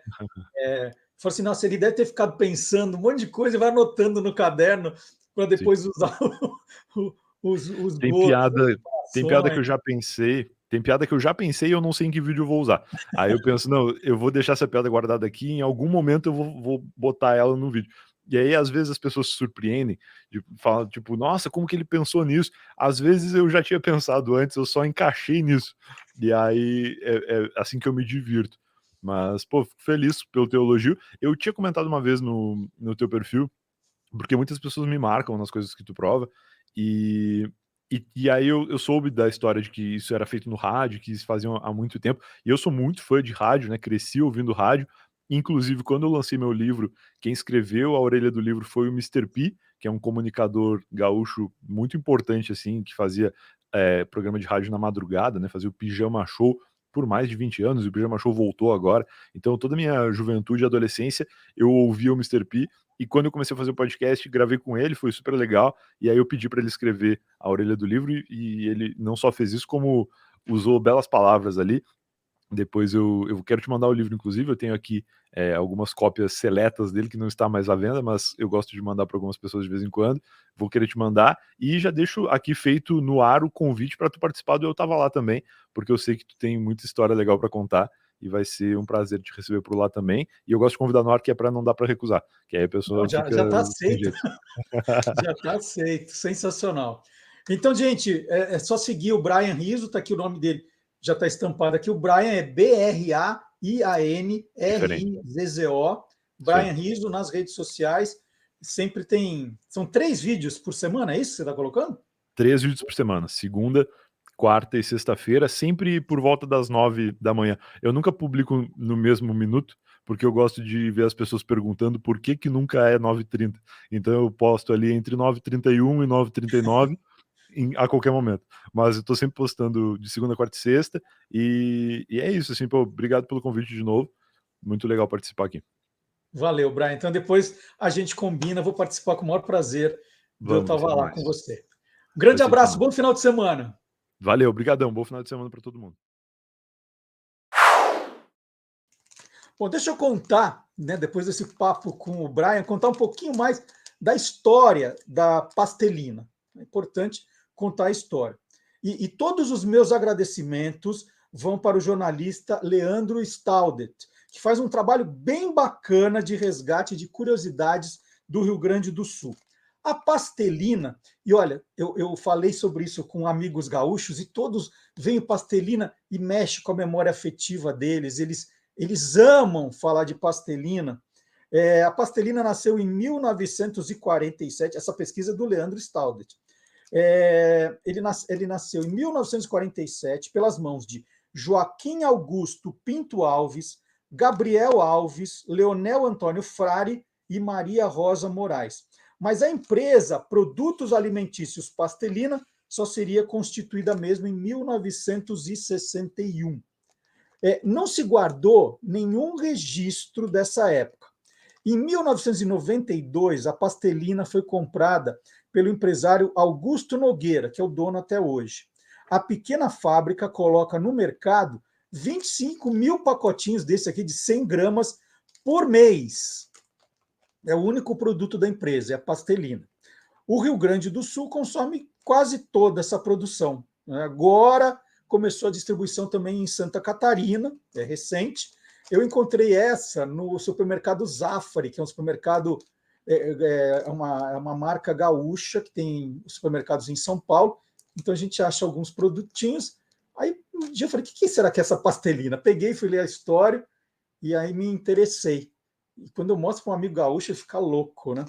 Bom, e eu aproveito para recomendar, eu não vou comer agora, né? Eu já fiz a degustação, não vou continuar comendo, mas eu confesso para vocês que é daquele negócio que vicia. Você vai comendo, não tem gosto de nada, vai um, vai outro. Quando você percebe, o saquinho já está na metade. Bom, eu aproveito para recomendar os podcasts Aconteceu no RS e Aconteceu em Porto Alegre, ambos do Grupo Zero Hora, que foram produzidos, apresentados, pesquisados pelo Leandro Staudet. É um trabalho bem bacana de resgate da memória do Rio Grande do Sul. A gente fica aguardando que ele faça novas temporadas. E é legal seguir o Leandro também, né? @Leandro Staudet, Staudt. Staudt, Leandro Staudet. Seguir nas redes, no Instagram dele, ele sempre coloca historinhas, né, como essa da... O único lugar que eu achei a história da Pastelina foi com o Leandro, por exemplo. Tá? Então, ele foi visitar a fábrica, falou com o dono, conseguiu a história e publicou. Muito legal. E eu convido você também a acompanhar o Guia dos Curiosos nas redes sociais. Nós estamos no Instagram, no TikTok, no Facebook, no Twitter, sempre com curiosidades, sempre com novidades. Então você nos acompanha para ver o que a gente anda aprontando durante a semana também.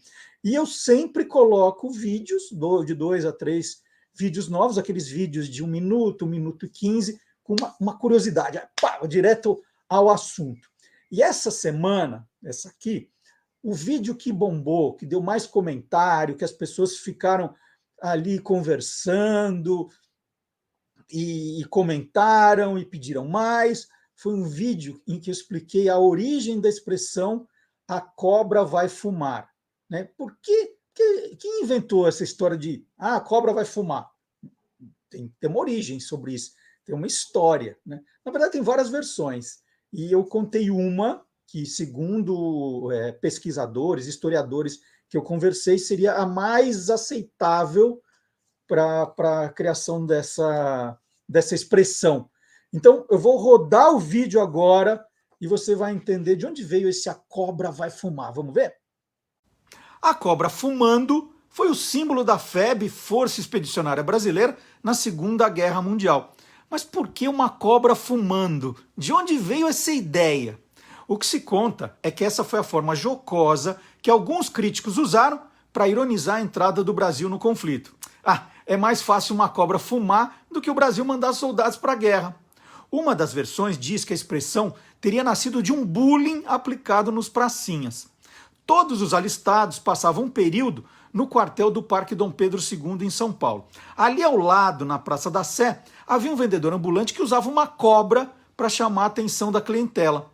A cobra tinha um cigarro colocado na boca e ele fingia a todo instante que ia acender o cigarro, criando um certo suspense enquanto falava de seus produtos. Daqui a pouco a cobra vai fumar, hein? Ao chegarem no quartel, os novatos vinham arrastando malas que pareciam malas de camelôs. Esta semelhança é que trouxe a expressão "a cobra vai fumar" para dentro da caserna. Inspirados naquele mascate da Praça da Sé, os alistados mais antigos provocavam os recém-chegados. Cadê a cobra? A cobra vai fumar? Bom, já que a gente está falando que a cobra vai fumar, deixa eu dar uma notícia aqui que me chamou bastante atenção, que saiu no noticiário essa semana. O Canadá será o primeiro país do mundo a colocar alertas dos malefícios do fumo em todos os cigarros, e não apenas na embalagem. Vamos ver a foto. Ó. A norma, né? Então, todo cigarro vem um alerta, não é só mais na caixinha, com aquelas fotos horrorosas. Tem gente que já tirava a caixinha, jogava fora, colocava em outro lugar, né, numa carteira de cigarros, nem via aquele alerta a mais. Por isso, o Canadá resolveu colocar alertas em todos os cigarros. A norma passa a valer a partir de 1º de agosto, mas a indústria do tabaco terá até abril de 2025 para se adaptar às mudanças. E a gente imagina que depois do Canadá isso deve se espalhar por outros países. Vai demorar para chegar no mundo inteiro, mas já ajuda. Né? O Canadá espera que com essa ideia, com essa novidade, o número de fumantes caia novamente no país. Estava estabilizado e eles querem que continue caindo. Bom, vamos continuar em ritmo de Dia dos Namorados?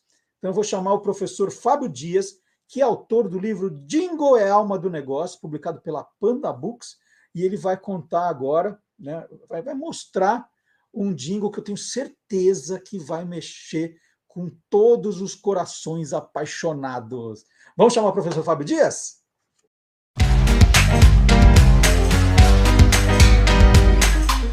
Clube do Jingle. Bom dia, Fábio. Bom dia, Marcelo. Tudo bem? Tudo bom? Tudo certo. Fábio, num programa que todo mundo aqui, né, todos os colaboradores resolveram falar de Dia dos Namorados, você não poderia ficar de fora. Afinal de contas, Dia dos Namorados deve ser uma das datas mais importantes do comércio, né? E logo tem muita publicidade nisso, não é? Certamente que sim. O amor está no ar hoje no programa, né? Totalmente. Não é tanto quanto o Natal, Dia das Mães, mas é uma data muito importante para o comércio e diversos anunciantes investem pesado, né? Em publicidade e em jingles também. Nessa época, pelo menos, investiam, né? Vamos lá, você tem um comercial bacana, um jingle que vai deixar todo mundo, né, os apaixonados, os eternos apaixonados, os novos apaixonados, aí com aquela sensação de, ai, que lindo. O que você reservou? Você gosta do Barry Manilow? Adoro! Então Você tem conhece a minha história com o Barry Manilow? Não conheço, não. No Você é Curioso, um belo dia, a gente começou a fazer aquele quadro Transilvânia. Eu lembro. E aí uma das primeiras músicas foi o Copacabana. Maravilhoso. Né? E aí a Silvânia foi traduzindo Copacabana. E a gente descobriu... Her Name is Lola e tal, né?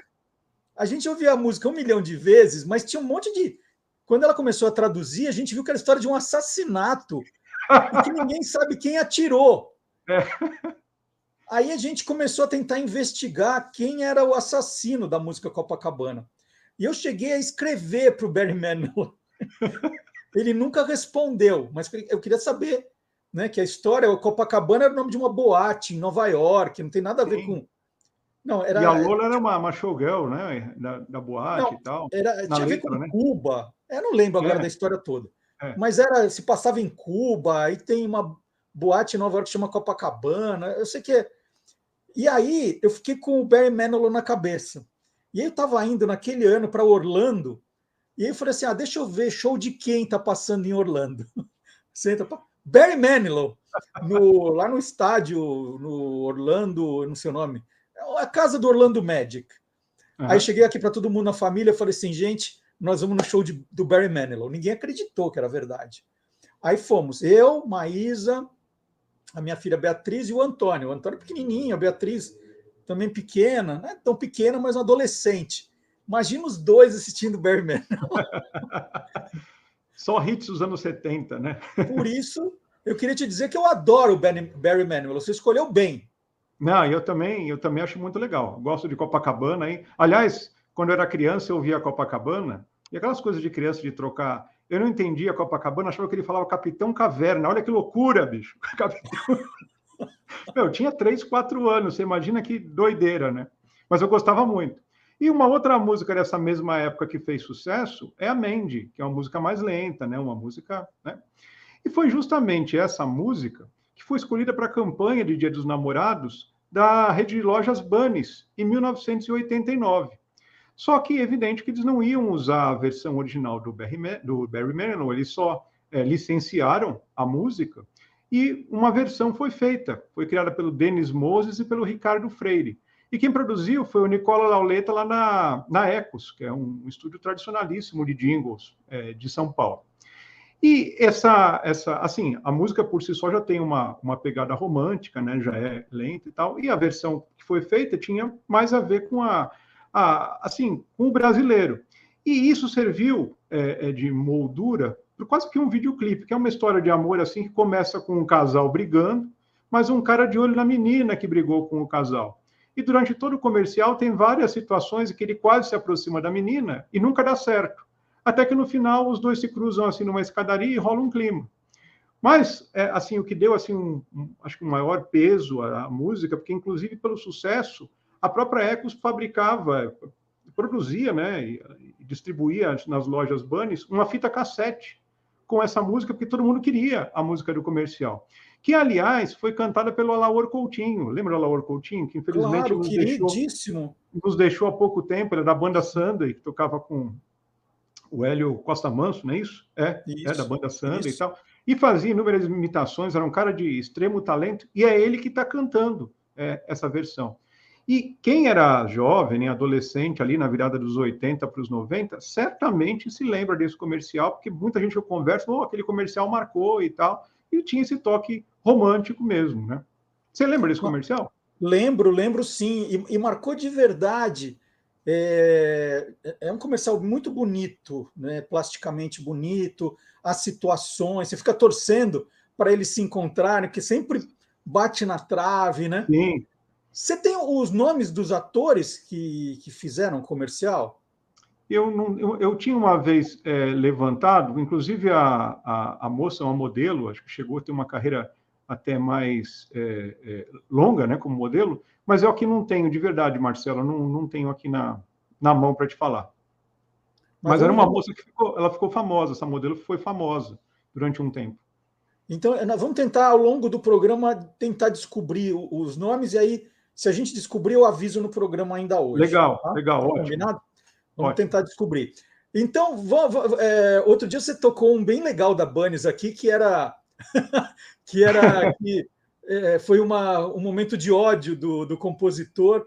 Do Francis Monte. A história do jingle que ele não conseguiu aprovar, ele com ódio. Mas aquele jingle lá foi quase 20 anos antes desse, né? E foi evidentemente um outro compositor, era o Francis Monteiro, né? Que ele ficou louco com o dono lá, que o dono era um argentino, que não aprovava nada que ele queria, e ele fez um jingle. Vale a pena o pessoal procurar aí no canal aquele programa, que é bem engraçado. É isso aí. Então vamos para o Dia dos Namorados, vamos assistir ao comercial da Bunnies. É um jingle que foi inspirado na música Mandy, né? Uma adaptação da música Mandy, que ficou famosa com o Barry Manilow, de 1989. É isso, Fábio? É isso mesmo. Então, até a semana que vem, a gente vai rodar. Se a gente lembrar, descobrir aqui, se alguém tiver o nome dos modelos, manda para a gente, eu falo no programa ainda hoje, tá bom? Um abraço, legal. Fábio. Até semana que vem. Feliz Dia dos Namorados. Bem lembrado. Vamos ver.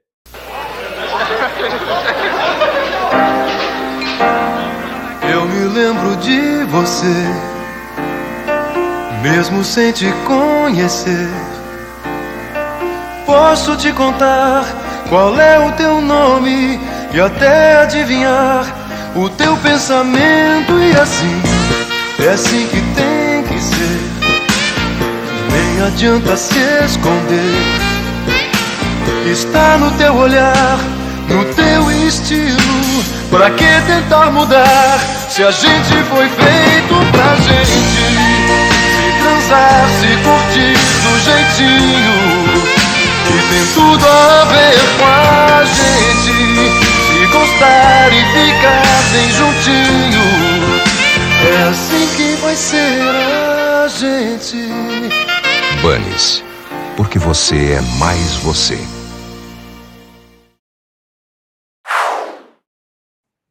E depois do professor Fábio Dias, agora chegou a hora do Gilmar Lopes. Até o Gilmar Lopes vem com uma história de fake news que tem a ver com namorados, né? Tem a ver com casal.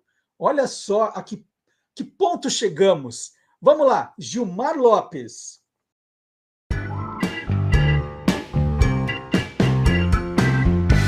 Verdadeiro ou farsa?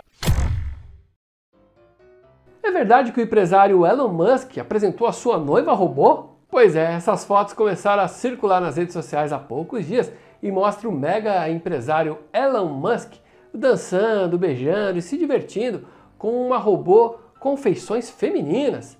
E de acordo com o texto que acompanha essas imagens, essa seria sua nova noiva. E ele estaria lançando esse robô como um produto para quem quisesse se casar com esse equipamento.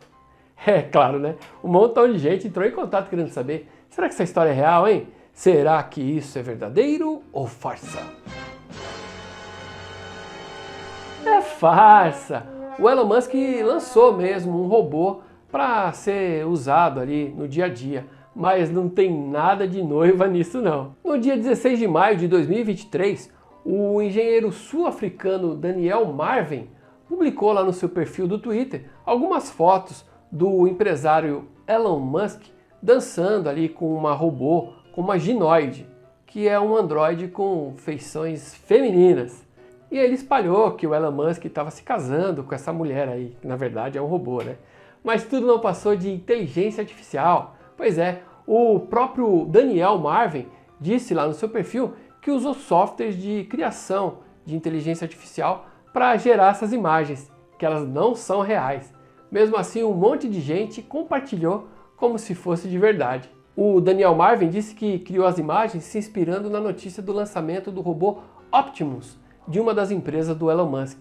Tá aí algumas imagens para você ver. Então, amiguinhos curiosos, essa história afirmando aí que o Elon Musk está noivo de um robô é farsa. Tudo não passou de uma brincadeira feita com softwares de criação de imagens com a ajuda de inteligência artificial. E aí, você quer saber se o que está rolando na internet é verdadeiro ou farsa? Então entra lá no www.e-farsas.com. E olha só, o professor Fábio Dias já mandou o recado aqui, já descobriu os nomes dos dois modelos que aparecem no comercial da Bunnies. Deixa eu ler aqui, ó. Dmítria Cardoso. A Dmítria foi uma modelo muito famosa. Teve uma carreira, me parece, um pouco curta, mas ali no final dos anos 80, começo dos anos 90, a Dmítria estava em todas.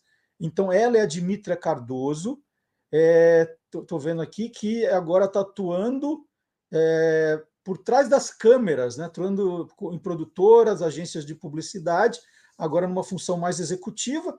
E a Dmítria completou 50 anos no último dia 1º de abril. E o nome do rapaz, Marcos Gambarini, também um modelo bastante conhecido na época, mas o Marcos faleceu em 2009 aos 42 anos. Então, e esse comercial é icônico, entrou para a história da publicidade aí. Então, a Dmítria e o Marcos Gambarini. Muito obrigado, professor Fábio Dias. Sabia que o Fábio ia descobrir, ele não ia deixar isso barato, não.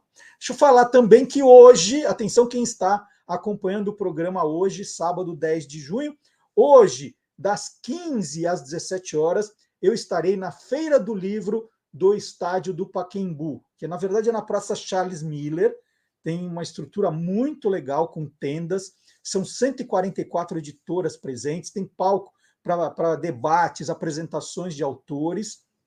Então hoje, para quem está assistindo no sábado 10 de junho, hoje é sábado 10 de junho, hoje das 15 às 17 horas, eu estarei autografando todos os livros meus recentes, né? Tem o Esquadrão Curioso, Caçadores de Fake News, O Que Nem Maré, isso aqui vai ser de ponta cabeça. Tem o Mistério da Figurinha Dourada, outro de ponta cabeça. O Independência ou Zero, na verdade todos estão de ponta cabeça. O Parabéns a Você, o Guia dos Curiosos, edição fora de série. Todos esses livros, todos os meus livros estarão lá à sua disposição. Você tem algum que você está querendo, vou autografar todos os livros novos, mas você pode levar também os livros que você já tem na sua estante, ou passar lá para a gente fazer uma selfie, né, para eu te conhecer. Você assiste, quero saber se você assiste o programa no YouTube, no Facebook, ou se ouve no Spotify, no Deezer, para conversar. Então é hoje. E é uma feira que a gente chama de feira de rua, né? Não tem aquela coisa de bilheteria, tem que pagar para entrar na feira. Não tem isso, não tem que pagar nada, a entrada é grátis, aí você vai circulando pelas editoras, compra o que você quiser, do autor que você quiser, vai cruzar com muitos autores lá. É uma festa linda, está na sua 2ª edição. O ano passado eu achei fabuloso, e esse ano acho que está melhor ainda. Então, espero você, apareça. Você tem um Guia dos Curiosos na sua estante, leva lá, eu autografo. Se você quiser um dos livros novos, vão estar todos à venda ali. Vamos tirar uma selfie, venha conhecer a Panda Books, é importante. Aliás, a Panda Books tem uma edição linda de um livro que tem tudo a ver com o Dia dos Namorados, né? Olha aqui, Dom Casmurro.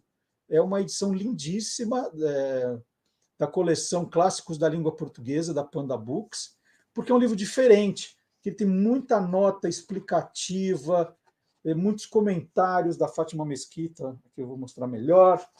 É um livro lindo, para quem quiser conhecer esse clássico do Machado de Assis, escrito em 1899. Então está lá no estande da Panda Books a coleção completa, já são 12 volumes, e a minha indicação é Dom Casmurro para o Dia dos Namorados também.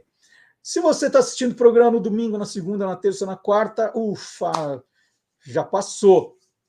Mas se você quiser um livro autografado, você entra em contato com a Panda Books pelo Instagram, pelo WhatsApp, né, falando que você quer um livro autografado, e a editora vai cuidar de me passar o seu livro e eu assinar, autografar para você a hora que você quiser também. Aí não dá para a gente fazer a selfie, mas pelo menos o livro autografado você vai ter. Vamos fechar o programa de hoje, vamos continuar falando de Dia dos Namorados. Nós vamos chamar o professor Marcelo Abud, que ele ficou pesquisando podcasts, e tem umas coisas muito legais, podcasts que falam de diferentes tipos de relacionamentos, que dão dicas para quem não consegue arrumar namorado, tem de tudo, agora nas dicas do Marcelo Abud. Vamos acompanhar.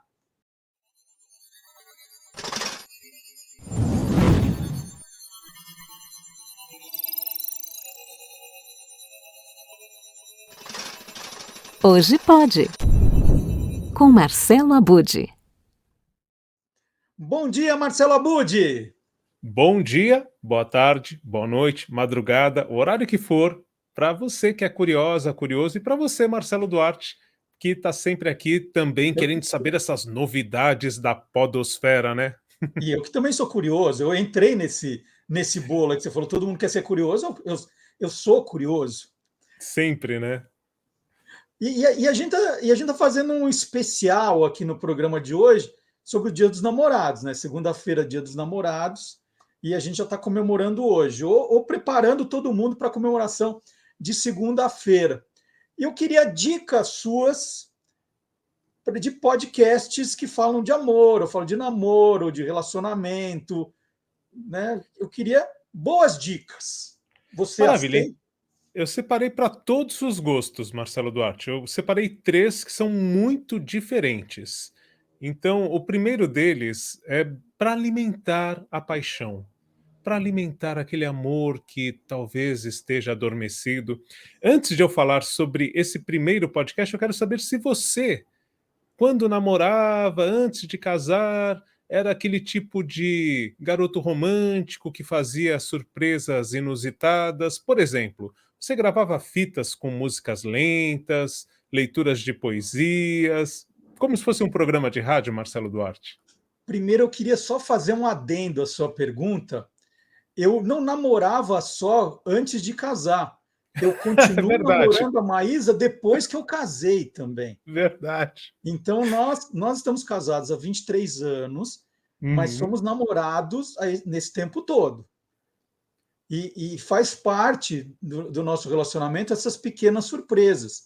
Por exemplo, segunda-feira passada, né, recebi uma sacola de itens do sacolão e vi lá um docinho que ela ama. Então, já trouxe um arroz doce, um potinho de arroz doce de surpresa. Então, isso faz parte, isso é que é namorar, né? Mesmo depois de casado. A gente pode continuar namorando depois de casado, certo? Perfeito, deve, né? Mas você não me respondeu se já gravou alguma fita cassete como se fosse um programa de rádio. Não, como programa de rádio não, mas já fiz surpresinhas de fita, né? Eu sou do tempo do fita cassete, gente. Né? Então, sim, surpresinhas com fita cassete. Poemas eu nunca gravei. Eu preciso confessar que isso não é o meu forte. Né? Poesia eu adoro ler, mas fazer a mais incentiva, falar, você devia tentar fazer umas letras de música, mas eu não me arrisco. Mas programa de rádio nunca fiz. Eu já fiz programas de rádio dedicados a ela, mas especiais não, Abudi. Uma falha no meu currículo. Olha só, fica a dica, quem sabe dá tempo ainda, hein? Claro, somos jovens, estamos começando o nosso relacionamento. É isso aí. Bom, eu perguntei porque eu fui esse cara que já fiz uma fita cassete como um programa de rádio, Marcelo Duarte, para uma namorada. E assim, lendo poema, passando vergonha, enfim. Coisas que a gente faz quando está apaixonado, né? Certo. Agora, tem gente que não se contenta em entregar, por exemplo, vamos supor, um pendrive ou enviar um arquivo para a namorada ou para o namorado. A pessoa ela tem que colocar isso publicamente. E na era dos podcasts, eu encontrei dezenas de pessoas que têm feito isso, Marcelo Duarte. Às vezes, um único episódio dedicado para a pessoa que ama. E é muito bonitinho, é muito interessante, é inspirador, né? Tem coisas muito amadoras, que são simplesmente a pessoa se declarando, como se estivesse numa ligação telefônica, mas tem coisas mais produzidas. tem um que eu separei aqui, que fica como modelo, é fácil de encontrar, se você for ao Spotify, por exemplo, e colocar lá, o nome é super original, tá? Dia dos Namorados. Se você colocar Dia dos Namorados, vai aparecer um podcast com o Lucas. E o Lucas se declara para a namorada, isso em 2021. Tô curioso para saber se o Lucas continua namorando. Eu queria Mas muito não, que ele estivesse assistindo e nos respondesse, viu? mas não é o Lucas, seu filho, não. Não é o Lucas. Esse eu perguntaria para ele. Esse Lucas eu não conheço. Esse que preparou aqui essa homenagem no Dia dos Namorados em 2021. Ele fez 7 episódios, Marcelo Duarte. 7 Olha. episódios. E na descrição do podcast ele diz que é feito exclusivamente para a namorada, mas dá as boas-vindas a quem quiser acompanhar. Então a gente vai pegar carona aí. Eu separei um trailer, o comecinho, justamente dele apresentando a proposta para a namorada desse podcast. É inspirador. Quem tiver aí precisando de uma motivação para namorar, olha o Lucas aí para fazer isso para gente. Qual é o nome da namorada? Então, o nome da namorada ele não fala. Ele fala que é dedicado à namorada. E não venha com essa, Marcelo. Já entendi o Lucas! Você acha que ele colocou publicamente para mandar para todas ao mesmo tempo? Eu acho que o Lucas já usou isso muito, hein? Olha. Vamos lá, vamos rodar primeiro. Vamos rodar, então, o podcast que o Lucas fez para sua namorada. Não, mas tem foto dela. Agora lembrei. Tem foto dela e a gente vai ver a foto, tem foto dela. Na chamada agora. Então tá bom. Então vamos rodar. Esse fim de semana vai marcar o nosso primeiro Dia dos Namorados juntos. E eu estou aqui com uma singela gravação de um mini podcast ou uma mini playlist de podcast que vai dizer o quanto você significa para mim, que é bastante, muito mesmo. Só uma breve introdução, que nenhuma dessas gravações vai ter o roteiro, então eu vou falar exatamente o que eu sinto por você, que é o total amor que eu quero sentir por você pela vida toda.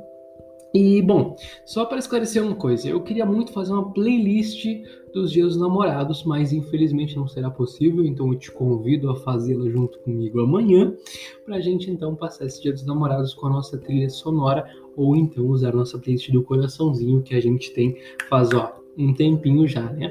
Mas vamos lá então, começando então essa sequência, essa mini sequência desse episódio aí, desses episódios de podcast. Te amo demais, meu bem. Uma boa viagem para você. Bom, a gente precisa... Olha, todo mundo que assistiu e conhece o Lucas, escreva para a gente descobrir se de fato ele está namorando, se é com essa menina da foto, se ele vai mudando a foto de vez em quando. Né? A gente precisa descobrir, né, as reais intenções do Lucas. Né? A gente precisa descobrir. Certo, Abud? Perfeito, estamos curiosos. Porque vai que o Lucas ele muda a foto e manda o link para a namorada nova. A gente precisa descobrir isso. Acho que não. Não? Então vamos combinar o ano que vem, Abud, você anota na sua agenda, a gente vai dar um ano para ver o que acontece. Primeiro, se o podcast continua lá. Segundo, se é a mesma garota, né? Perfeito. Então, vamos ver as intenções do Lucas. Mas vamos lá. Acho que é bem intencionado, viu? Vamos ver. Segunda, você falou que eram 3 dicas, qual é a segunda? A segunda é muito curiosa mesmo. O Nerdcast, que você bem conhece, muita gente aqui conhece, né? Nasceu lá em 2006. O Nerdcast tem um especial do Dia dos Namorados. Você sabia, Marcelo Duarte? Não sabia. Pois é. Todo ano eles fazem, desde 2009, uma edição especial de Dia dos Namorados. E eles anunciam essa edição como uma rádio romântica, que tem vários quadros. E o mais interessante, a participação das garotas, das namoradas dos apresentadores. Então tem a participação da Senhora Jovem Nerd, tem a Gata Ottoni, tem a Portuguesa, enfim, elas participam junto lá com a Azaghal, com o Alexandre Ottoni, com o Dave Pazos. É muito, muito, muito interessante. é muito brega, viu, Marcelo Duarte, para ser bem sincero. E agora, o curioso, como eu falei que são podcasts bem diferentes, esse é um podcast escrachado, com a cara do Nerdcast. Então eles vão tirando sarro de tudo, deles mesmos, né, dos casais, enfim e tal, mas no meio disso tudo tem conselhos amorosos, tem declarações de amor, tem uma espécie de Transilvânia ali, tem a tradução simultânea da música, participação dos ouvintes, aí tem histórias e classificados de amor, e contam eles, agora no episódio que entrou no ar no comecinho desse mês de junho, que um rapaz que participou no ano passado está namorando depois de ter participado do Nerdcast do ano passado, por causa do Nerdcast, hein? Muito interessante. Agora, é bom que todos saibam que, de modo geral, o amor é brega, né? Amor é brega. As músicas que você escolhe, as declarações de amor, é brega e é bonito por causa disso, porque é brega, não é, Abud? É brega, mas o brega deles é um brega escrachado, tá? Não é um brega, assim, meloso, tá? Tá. E a abertura já é um charme. Cada edição, desde 2009 até agora, tem uma música romântica internacional diferente na abertura. É aquele estilo love songs mesmo, né? Aquelas músicas que tocavam nos programas românticos, que tocam até hoje, porque todas as rádios populares têm esses programas românticos, né? Então, eu separei uma abertura e tem um outro detalhe nessa abertura que é a voz da locução, que é feita pelo Guilherme Briggs, um dos maiores dubladores aí que a gente conhece, né? Uma voz realmente aveludada e que dá um charme todo especial ao programa, à edição especial do Dia dos Namorados, que acontece desde 2009 no Nerdcast. E só um detalhe, para quem estiver acompanhando em vídeo, quem não estiver, eu vou dizer aqui o que vai acontecer, né? A gente vai ter algumas imagens que mostram uma playlist criada por alguém que possivelmente é muito apaixonado pelo Nerdcast, que é o Felipe Cecílio. Então, no Spotify, ele criou uma playlist com todos os episódios de 2009 até 2022. O de 2023 ele ainda não colocou, mas a gente já deixa aí a dica também, é só entrar no Nerdcast para conferir. Então vamos lá então, Abud, agora a terceira e última dica de podcast para o Dia dos Namorados. Bom, a terceira e última dica é realmente para quem quiser entender melhor as coisas do coração. É um podcast chamado Amores Possíveis. Esse daqui já é uma grife, né? Já é um canal tipo Guia dos Curiosos para quem é apaixonado ou apaixonada. O Amores Possíveis, ele traz entrevistas com pessoas que a gente vê toda hora aí na mídia, seja na mídia tradicional ou que são best-sellers da internet, se a gente pode falar assim, né? Então tem entrevista com Mário Sérgio Cortella, tem o Christian Dunker, tem a Monja Cohen, a Maria Homem, Viviane Mosé. Então todas essas pessoas são entrevistadas para falar sobre dilemas das relações atuais, das dificuldades de se manter relações nos dias de hoje com todas as atribulações, tecnologias e assim por diante. Então é um pouco esse o tom do Amores Possíveis.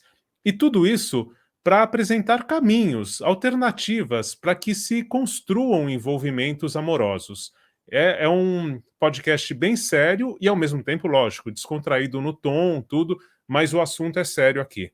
Tá? Ele é apresentado pela Carol Tilquian, que é comunicadora, ela se apresenta como pesquisadora de amor, colunista de relacionamentos e que fundou um canal no YouTube muito, muito badalado chamado Soltos, que há 9 meses se tornou definitivamente o Amores Possíveis. Então o canal que já tinha uma tradição, né, se tornou o Amores Possíveis e virou a marca da Carol em tudo que ela faz. Então eu diria que é um guia dos curiosos para apaixonadas e apaixonados, com vários conteúdos no YouTube, viu? Vários recortes, então tem sugestão de filmes para apaixonados, tudo, mas tem o podcast. E o podcast é o Amores Possíveis, que tem um propósito. A gente falou já uma vez aqui sobre o propósito do podcast, né? E o propósito é responder se o amor ainda é possível, ou melhor, o que seriam amores possíveis. Então, Sensacional. esse é coisa séria. E Então, a você gente tem separou um aí... trecho também? Eu separei um trecho porque a Carol ela faz as entrevistas e coloca essas entrevistas no YouTube do Amores Possíveis como se fossem lives, mas não é ao vivo, né? Ela acaba editando, mas coloca ali, então, esse conteúdo também. A gente tem aqui um trechinho do Fabrício Carpinejar. Tá? Só alertando, são episódios com cerca de 30 minutos, tem alguns um pouco mais curtos, outros bem mais longos, mas em média eles têm 30 minutos. E a gente tem aqui o Fabrício Carpinejar, a abertura do programa com ele, em que ele responde por que a gente não consegue namorar hoje em dia.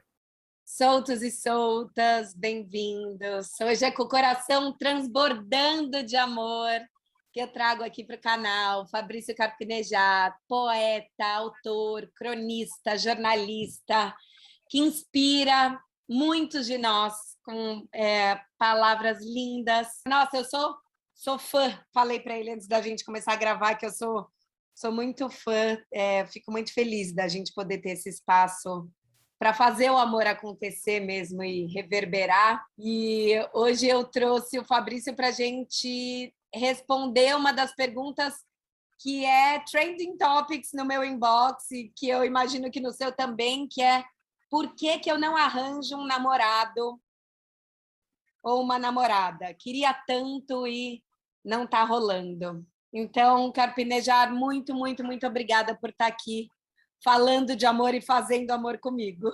Muito obrigada pelo convite, e realmente é uma questão corrente, é uma questão frequente. Você só vai arrumar um namorado quando não precisar de mais ninguém. A confiança é o maior afrodisíaco que existe. A independência é o magnético. Pode reparar em sua história, os romances surgiram quando você não queria romance. Quando você quer o romance, você talvez queira a qualquer custo. E vai escolher errado, e vai dispensar seus pré-requisitos, e vai se acomodar um compromisso que nunca será devidamente sério. Sério só quando tem amor recíproco, educação recíproca. Gente, E eu queria aproveitar para te contar uma curiosidade sobre o Carpinejar. Posso? Claro.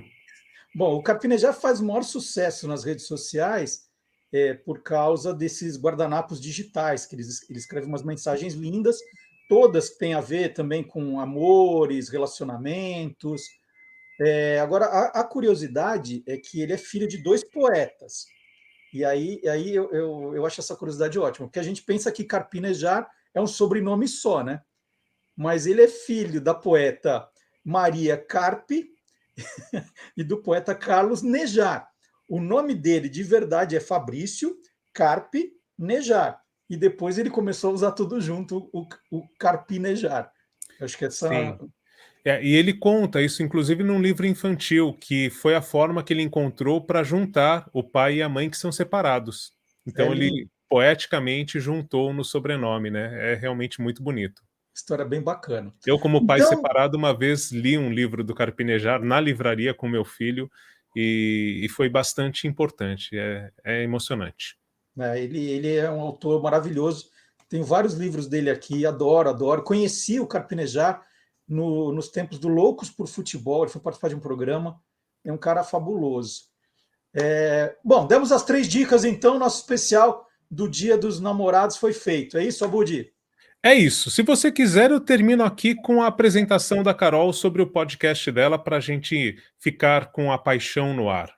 Se você anda com o coração cansado, mas não quer desistir do amor, se cansou de reclamar e quer começar a entender quais fantasias a gente tem que deixar para trás para poder ter um amor fantástico, esse podcast é para você. Amores Possíveis. Fiz a propaganda para ela, hein? Tá joia. Então, um abraço, Abudi. Obrigado. Até a semana que vem. Valeu! E assim nós encerramos o programa de hoje, que teve muito amor. Um programa cheio de amor para vocês, né? Aqui é só love, só love, só love. no Olá Curiosos de hoje. Eu aproveito para mandar um beijo para a Maísa Zakizuki, meu amor, minha namorada, minha mulher. Olha aqui, feliz Dia dos Namorados, até porque amanhã vou estar numa palestra, no dia 12 vou estar numa palestra em Belo Horizonte, então não vou poder, a gente vai comemorar o Dia dos Namorados antes, amanhã, domingo, né? Dia 12, Maísa, um beijo, ó. Ela me entende, tanta coisa, numa palestra em Belo Horizonte, mas a gente comemora antes, a gente dá um jeito. E todo mundo tem que comemorar, antes, depois, mas comemorar o ano inteiro, né? Porque o amor é lindo. E o amor, a curiosidade também, fique sempre com a gente aqui. Ó, a gente quer de presente o seu joinha, o seu comentário, compartilhe com o seu amor esse programa de hoje e a gente se encontra aqui na semana que vem. Tchau, gente!